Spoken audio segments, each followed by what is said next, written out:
Scooter బయట పెట్టుండకూడదు దేవుడా. రమ్య, స్కూటర్లో డబ్బు పెట్టాను, కనపట్లేదు. నువ్వేమన్నా చూసావా? నాకు తెలీదు. అయితే డబ్బు ఏమైపోయింది? ఎవరన్నా కొట్టేసి ఉంటారంటావా? డబ్బు కంటే సోనాలి ముఖ్యం అనుకుని డబ్బు జాగ్రత్త చేయకుండా హాస్పిటల్కి పరిగెత్తారు.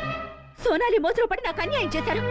అందుకే దేవుడు మిమ్మల్ని... నిజమే రమ్య, డబ్బు కూడబెట్టడం కోసం దేవుడికి వెలిగించాల్సిన అగరబత్తులు కూడా ముక్కలు చేసి వెలిగించి కక్కుర్తి పడ్డాను. బహుశా అందుకే దేవుడికి కూడా నా మీద కోపం వచ్చి ఉండొచ్చు.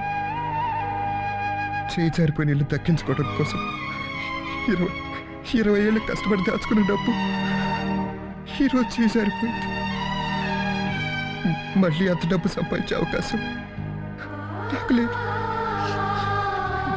నేను అందరిలాగా మామూలు మనిషినే రమ్య. నాకు కోరికలు, ఆశలు, సరదాలు ఉన్నాయి. కానీ మా నాన్న కట్టించిన ఇల్లు దక్కించుకోవడం కోసం ప్రతి రూపాయి కూడబెట్టాను. ఆ డబ్బు కోసం ఎన్ని ఆశలు చంపుకున్నాను, ఎన్ని రాత్రులు పోస్తున్నానో నాకే తెలుసు.